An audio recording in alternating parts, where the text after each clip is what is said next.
कहां करेगा भक्त प्रेम? और आप करेंगे तो एक साथ सब नहीं कर सकते। आप बेटा भी मानो भगवान को और बाप भी मानो, एक साथ संभव नहीं है।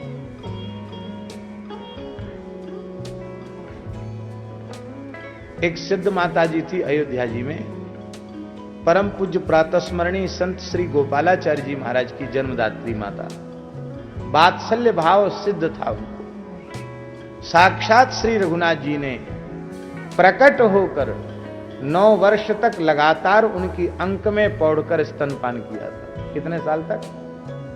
9 साल तक ठाकुर जी दूध पी। जब वे भाव में बैठती थी, ठाकुर जी की याद करती, उसी समय ठाकुर जी गोद में आकर उनका स्तनपान करने लग जाते। एक दिन उनके मन में आया कि इतने बड़े हो गए, 9 साल के हो गए, फिर भी दूध पीते, कब तक दूध पिएंगे? दूध ही पीते रहेंगे तो पढ़ेंगे लिखेंगे कब? ब्याह कब होगा इनका?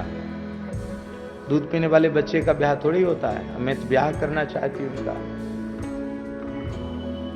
तो माता जी ने अपने पयोधर के अग्रभाग पर कत्था लगा दिया कि कड़ुआ लगेगा, ठाकुर जी नहीं पिएंगे दूध। ठाकुर जी ने दूध नहीं पिया, बोले अब मैं बड़ो हैगो, मेरो ब्याह करो। महाराज बड़ी जोर का विवाह हुआ था, अभी भी संत साक्षी उस विवाह के। सिद्ध भाव था। नारायण।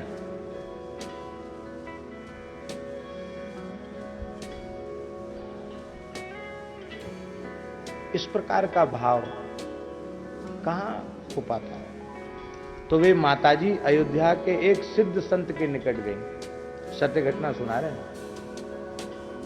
जो श्री सीताराम जी के मधुर रस के उपासक थे, सिद्ध सहचरी भाव के उपासक थे। उपासक ही नहीं थे, उस स्वरूप में उनकी स्थिति थी। भगवद अनुभव प्राप्त थे, निकुंज भाव में प्रवेश था, श्री महल की टहल उन्हें प्राप्त हो चुकी थी। ऐसे ऊंचे महात्मा थे। तो उन महात्मा का दर्शन करने गई कि ये भगवत प्राप्त संत हैं। तो उन्होंने ठाकुर जी को पति भाव से, श्री स्वामिनी जी को स्वामिनी भाव से भजना चाहिए, पुरुष भाव त्याग देना चाहिए, कांता भाव ही अपनाना चाहिए, इस तरह की बात कही। ठाकुर जी को अपना दूल्हा मानना चाहिए, ऐसा कुछ उनकी वाणी से निकला। तो माताजी उठ के खड़ी हो गई। महाराज आगे मत बोलिए। क्यों? बेटा को पति बनाने को बोल रहे हो? मेरा बेटा है, तुम्हारा होगा खसम, तुम्हारा होगा पति, हमारा पति नहीं, हमारा तो बेटा है। ऐसे जोर से कहा कि मेरा बेटा है, तुम्हारा पति होगा, इसलिए दूसरे को दो उपदेश, हमको मत दो। हमारा तो बेटा है, हमारा 9 साल दूध पिया है गोद में बैठ के, उसको हम कैसे पति मान लें?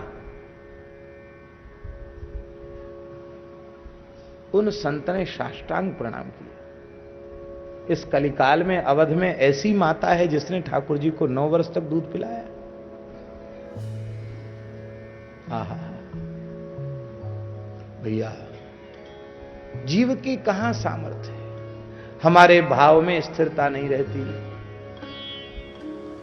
कहीं तो हम श्रृंगार रस के रसिक हो जाते हैं, कहीं वात्सल्य भाव के रसिक हो जाते। ठीक है, सब आस्वादन करना चाहिए, लेकिन एक सिद्ध भाव अवश्य होना चाहिए। हम बेटा हैं तो बेटा ही हैं, हम सखी हैं तो सखी ही हैं, सखा हैं तो सखा ही हैं। या कोई ना कोई एक भाव, दृढ़ भाव तो होना चाहिए।